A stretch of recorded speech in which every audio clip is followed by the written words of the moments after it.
Welcome to Pratap classes. दोस्तों, Pratap classes के YouTube channel पर आपका स्वागत है। आज है 13 अप्रैल 2023 और 13 अप्रैल 2023 के जितने भी इंडिया और वर्ल्ड के जो करंट अफेयर्स के क्वेश्चन बनते हैं, आज उनका हम डिस्कशन करेंगे।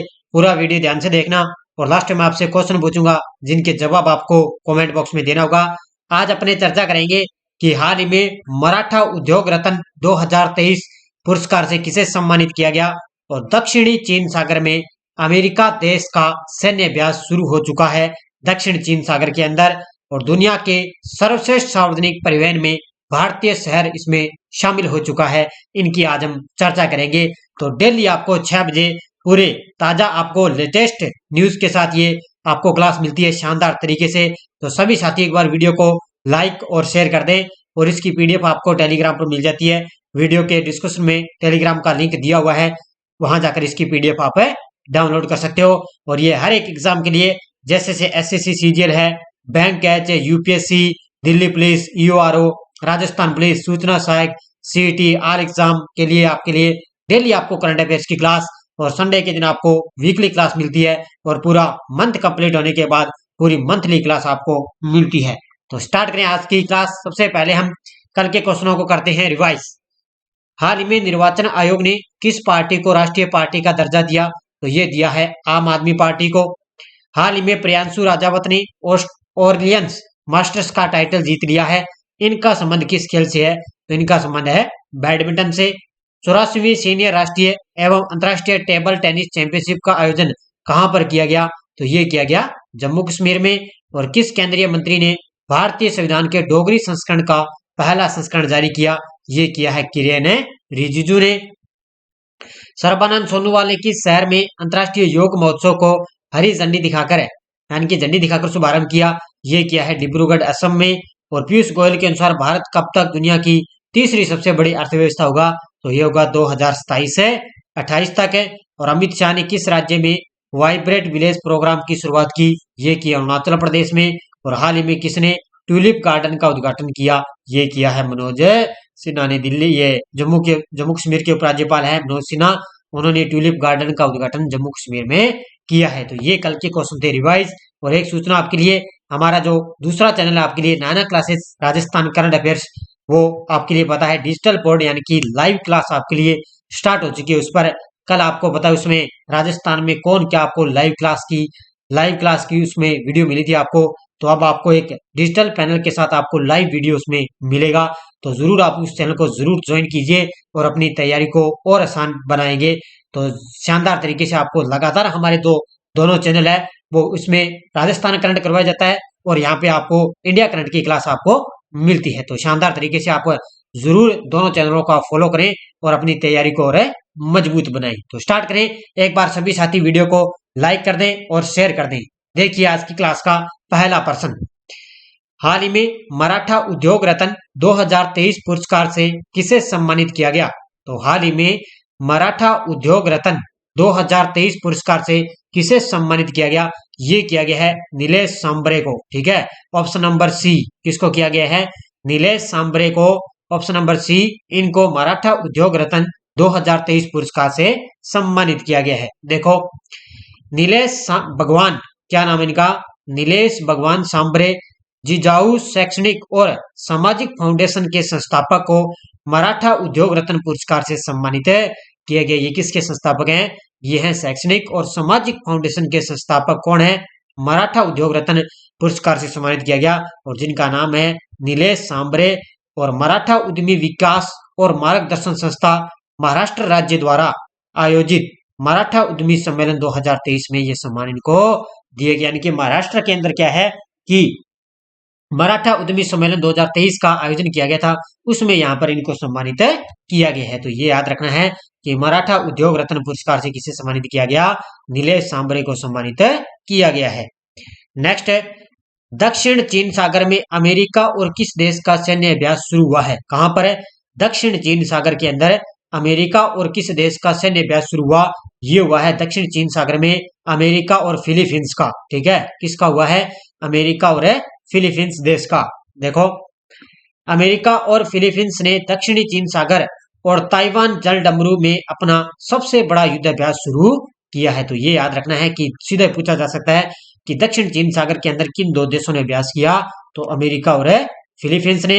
ये 28 अप्रैल तक चलने वाले अभ्यास में 17,600 से ज्यादा सैनिक भाग ले रहे हैं और यह एशिया में अमेरिका का सबसे बड़ा शक्ति प्रदर्शन बताया जा रहा है। यानी कि एशिया में अमेरिका का सबसे बड़ा ये युद्ध अभ्यास बताया जा रहा है। कहां पर है? ताइवान जलडमरू मध्य में अपना सबसे बड़ा युद्ध अभ्यास दक्षिण चीन सागर के अंदर अमेरिका और फिलीपींस के बीच में आयोजित हो रहा है। नेक्स्ट है, किस राज्य ने संजीवनी परियोजना शुरू की है? किस राज्य ने संजीवनी परियोजना शुरू की? ये की है हिमाचल प्रदेश ने। ठीक है, किसने की है?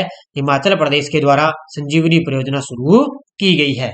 देखो, राज्य सरकार ने छोटे डेयरी किसानों और पशुपालकों की आजीविका के उत्थान के लिए संजीवनी नामक एक नई परियोजना शुरू की है। ठीक है, कि राज्य सरकार, जो हिमाचल प्रदेश की राज्य सरकार है, उन्होंने छोटी डेयरी किसानों और पशुपालकों की आजीविका के लिए संजीवनी नामक परियोजना शुरू की।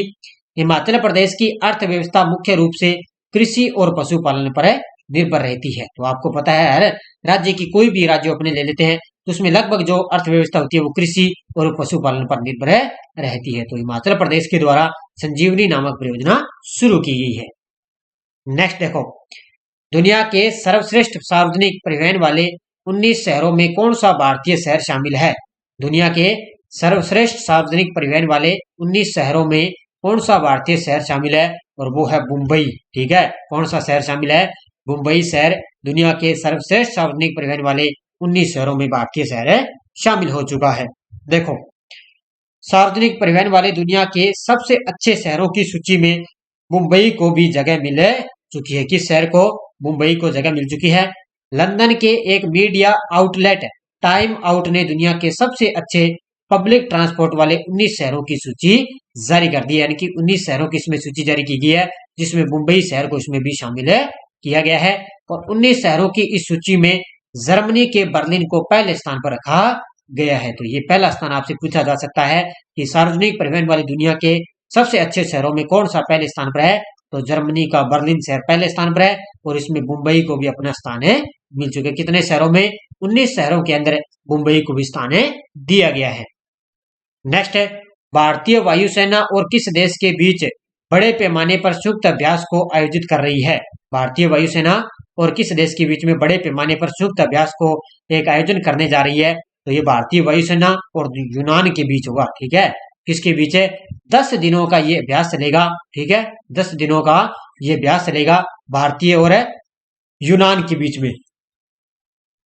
अब देखो, मुख्य तथ्य इसके, यूनान और भारतीय वायुसेनाएं, एक तो सुखोई 30 है इसमें, एक F-16 है और एक राफेल लड़ाकू जेटों के साथ ग्रीस और मध्य सागर में 10 दिनों के संयुक्त प्रशिक्षण अभ्यास पर सहयोग करेगी। यानी कि यूनान और भारतीय वायुसेना के बीच में क्या है, ये ध्यान रखना, ये नाम है सुखोई 30 है, F-16 ये लड़ाकू विमान है और ये ध्यान रखना ग्रीस और मध्य सागर में अंदर क्या है, 10 दिनों का ये संयुक्त प्रशिक्षण अभ्यास चलेगा। और ये प्रशिक्षण अभ्यास 18 अप्रैल से शुरू होकर 28 अप्रैल को ये समाप्त होगा। यानी कि 18 अप्रैल से लेकर 28 अप्रैल तक चलेगा। वार्षिक यूनानी अभ्यास इनियोक्स 23 के हिस्से के रूप में आयोजित किया जाएगा। तो ये नाम भी आपसे इसे इस तरह पूछा जा सकता है कि इनियोक्स 23 किन के बीच आयोजित किया गया? तो भारतीय वायुसेना और यूनान के बीच में इसका अभ्यास है, आयोजन इसका किया गया है। तो ये एक एक पॉइंट आपके लिए बड़ा ही शानदार है। अगला प्रश्न देखो, हाल ही में किसने तुलसी घाट बहाली परियोजना का शुभारंभ किया है? किसके द्वारा तुलसी घाट बहाली परियोजना का शुभारंभ किया? ये किया है एस जयशंकर ने। ठीक है, हमारे विदेश मंत्री हैं एस जयशंकर, उनके द्वारा तुलसी घाट बहाली परियोजना का शुभारंभ किया गया है। कहां पर है? वाराणसी उत्तर प्रदेश के अंदर। ठीक है, कहां पर है? वाराणसी उत्तर प्रदेश में। देखो, भारत के विदेश मंत्री एस जयशंकर ने युगांडा के कंपाला में अपने 3 दिन दौरे के दौरान वाराणसी में तुलसी घाट रिस्टोरेशन प्रोजेक्ट की शुरुआत की है। कहां पर की है? वाराणसी के अंदर तुलसी घाट रिस्टोरेशन प्रोजेक्ट की शुरुआत की है। किसने? भारत के विदेश मंत्री एस जयशंकर ने। और युगांडा को अफ्रीका की ओर से 2022 से 2025 के लिए गैर इलाकेदार यानी कि आंदोलन JNM का अध्यक्ष चुना गया। किसके लिए? गैर इलाकेदार आंदोलन जेएनएम का अध्यक्ष चुना गया है। किसको? युगांडा को 2022 से लेकर 2025 के लिए। और विदेश मंत्री के द्वारा तुलसी घाट रिस्टोरेशन प्रोजेक्ट की शुरुआत की गई। कहां पर है? ये युगांडा के कंपाला में 3 दिवसीय के दौरे पर थे और उत्तर प्रदेश के अंदर इन्होंने ये शुरुआत की है। नेक्स्ट है, किस केंद्रीय मंत्री द्वारा अप्पा साहेब धर्माधिकारी को महाराष्ट्र भूषण से सम्मानित किया जाएगा? तो ये किया जाएगा हमारे गृह मंत्री अमित शाह के द्वारा। किसके द्वारा?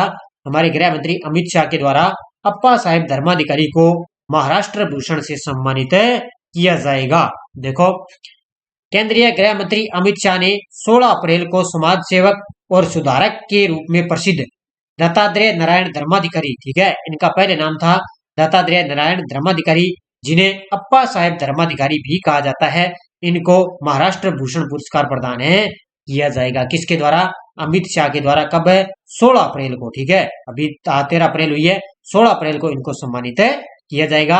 और ये एक समाज सेवक और समाज सुधारक हैं। कौन है? अप्पा साहेब धर्माधिकारी। इनको पहले दत्तात्रेय नारायण धर्माधिकारी के नाम से जाना जाता था। और अप्पा साहेब धर्माधिकारी को 2022 में महाराष्ट्र भूषण पुरस्कार से सम्मानित किया गया है। तो ये पॉइंट भी आपको अच्छी तरह से याद रखना है। पीडीएफ आपको हमारी टेलीग्राम पर मिल जाती है। आपको पता है वीडियो के डिस्क्रिप्शन में टेलीग्राम का लिंक दिया हुआ है, वहां जाकर इसकी पीडीएफ आप डाउनलोड कर सकते हो। लगभग हमारे साथ 10,000 से प्लस टेलीग्राम ग्रुप में प्रताप क्लासेस पर आपको पता है ग्रुप हमारा बना हुआ है और 10,000 से प्लस हमारे साथ विद्यार्थी इसमें जुड़े हुए हैं। कोई भी लिंक है हमारा, कोई भी ऐप का लिंक है, कोई भी सूचना आपको टेलीग्राम पर मिल जाती है और शाम तक इसकी पीडीएफ भी आपको टेलीग्राम पर मिल जाती है। और ऑल एग्जाम के लिए आपको पता है हमारी टेस्ट सीरीज चल रही है प्रताप क्लासेज ऐप के अंदर। ऑल एग्जाम 2023 ऐप के अंदर इंडिया और world monthly wise test series मिल रही है और 50 रुपए के अंदर आपको यहाँ पे पीडीएफ भी फ्री मिल रही है। और 2022 की भी मैंने इसमें पीडीएफ है, पूरे 2022 साल की पीडीएफ भी मैंने आपको इसमें ऐप के अंदर डाल दी है। तो मंथली वाइज टेस्ट सीरीज जरूर कीजिए और 1 साल की वैलिडिटी रहेगी। और आए हुए क्वेश्चन है, पुरस्कार है, खेल है, इसके साथ साथ में धीरे धीरे आपको यहाँ पे जो है अलग अलग टेस्ट भी मिलते रहेंगे। और उसके बाद में विश्व का भूगोल हमारा टेस्ट सीरीज चल रहा है, भारत का भूगोल भी चल रहा है और धीरे धीरे हम आपके लिए भारत का संविधान की भी पॉलिटिकल हमने इसमें स्टार्ट करेंगे आपके लिए शानदार तरीके से। और ये पिछले 8 महीनों की एक करंट की क्लास मैंने दे दी। अब कई विद्यार्थी इसमें डिमांड कर रहे थे कि पिछले 8 महीनों की करंट की पीडीएफ मुझे क्या उपलब्ध करवाइए, तो हमें उपलब्ध करवाइए 8 महीने की करंट की पीडीएफ। देखो, लगभग तो आपको यहाँ पे पीडीएफ हो, टेलीग्राम पर सिर्फ आपको पीडीएफ मिलती है, मेरी डेली करंट की क्लास आएगी उसकी पीडीएफ मिलेगी, बाकी इसके अलावा कोई पीडीएफ आपको नहीं मिलेगी। तो जो पिछले 8 महीनों का करंट का है वो सारे विद्यार्थी इस वीडियो देखें, इसकी पीडीएफ आपको नहीं मिलेगी, नहीं ऐप पर मिलेगी, नहीं आपको टेलीग्राम पर इसकी पीडीएफ आपको मिलेगी। तो बार बार आप व्हाट्सएप पे वगैरह वगैरह मैसेज ना करें क्योंकि आपको पीडीएफ इसकी नहीं मिलेगी। अगर कोई भी मंथली वाइज मुख्य तथ्य के साथ आपको पीडीएफ लेनी है तो ऐप के अंदर हमारी सारी पीडीएफ आपको वहां पर मिल जाएगी। तो इस 8 महीने की आपको करंट की पीडीएफ नहीं मिलेगी, तो आप जरूर ज्वाइन कीजिए। और अब देखिए आपके लिए पिछले वीडियो क्वेश्चन क्या था, किस देश की स्पेस पायनियर ने टियोलोंग 2 रॉकेट लॉन्च किया? ये किया है इजराइल देश ने। बहुत सारे, ये इजराइल नहीं है, सॉरी, इसका उत्तर हो जाएगा चीन। तो ध्यान रखना यहाँ पर चीन नहीं होगा, इसका उत्तर होगा, ध्यान रखना, चीन, ठीक है, इजराइल नहीं होगा, यहाँ पर इजराइल लगा रखा है। तो ये चीन देश की स्पेस पायनियर ने टियोलोंग 2 रॉकेट लॉन्च किया, तो उत्तर हो जाएगा इसका चीन। बहुत सारे विद्यार्थियों ने शानदार तरीके से जवाब दिए, उन सभी को हार्दिक शुभकामनाएं। और अब देखिए आपके लिए क्वेश्चन फॉर यू क्या है, किस राज्य में विश्व का पहला एशियाई किंग गिद्ध संरक्षण केंद्र स्थापित किया गया? गुजरात, उड़ीसा, उत्तर प्रदेश, सिक्किम। इसका जवाब आपको कमेंट बॉक्स में देना है। और अब देखो आपके लिए एस्ट्रोडोस, पेनगंगा किस नदी की सहायक नदी है? तो पेनगंगा, ध्यान रखना, गोदावरी नदी की सहायक नदी है। राष्ट्रपति द्वारा राज्यसभा में सदस्यों के मनोनयन का प्रावधान किस देश के संविधान की देन है? तो ये आयरलैंड के संविधान से लिया गया है। जब आपातकाल लागू होता है तो कौन से मूल अधिकार निलंबित नहीं होते? तो नहीं होते 20 और 21, ठीक है, ये याद रखने हैं। और मैटूर जलप्रपात किस नदी पर है? तो ये है कावेरी नदी पर है। तो इनके जवाब आप पता है, पिछले कई दिनों से विद्यार्थी मेरे साथ लगातार बने हुए थे, बड़े शानदार तरीके से जवाब देते थे, लेकिन अब 2-4 दिन हो गए, बड़े थोड़े कमेंट आपको पता है कम, मुझे लग रहा है कम आपके लिए आ रहे हैं। तो शानदार तरीके से आप जवाब दें ताकि आपको क्वेश्चन यहाँ से याद हो जाएंगे, देख कर भी आप इन क्वेश्चनों के जवाब देख सकते हो। अब देखो नेक्स्ट दोस्त, सिंधु नदी की सबसे बड़ी सहायक नदी कौन सी है? इसका बताना है। अब तक निर्विरोध निर्वाचित होने वाले राष्ट्रपति कौन है? मौलिक अधिकारों की पालना सुनिश्चित करने का प्रावधान संविधान के किस अनुच्छेद में वर्णित है और कोई व्यक्ति संसद के किसी भी सदन का सदस्य हुए बिना कितने दिन तक मंत्री रह सकता है। इन चारों क्वेश्चनों के शानदार तरीके से आपको जवाब देने हैं और सारे विद्यार्थी एक बार वीडियो को जाते जाते लाइक शेयर करते रहना, क्योंकि डेली आपको 6 बजे मेरी लाइव क्लास मिलती है, निरंतर मिलती है। कोई भी आपको वहाँ पे जरूरत नहीं है दूसरी क्लास आपको देखने की, क्योंकि निरंतर आपको ये क्लास मिलती रहेगी और बड़े शानदार तरीके के साथ। तो जरूर आप ज्वाइन कीजिए हमारे ऐप को, हमारे ग्रुप को और हमारे इस यूट्यूब चैनल को। तो सभी विद्यार्थियों को जय हिंद, धन्यवाद।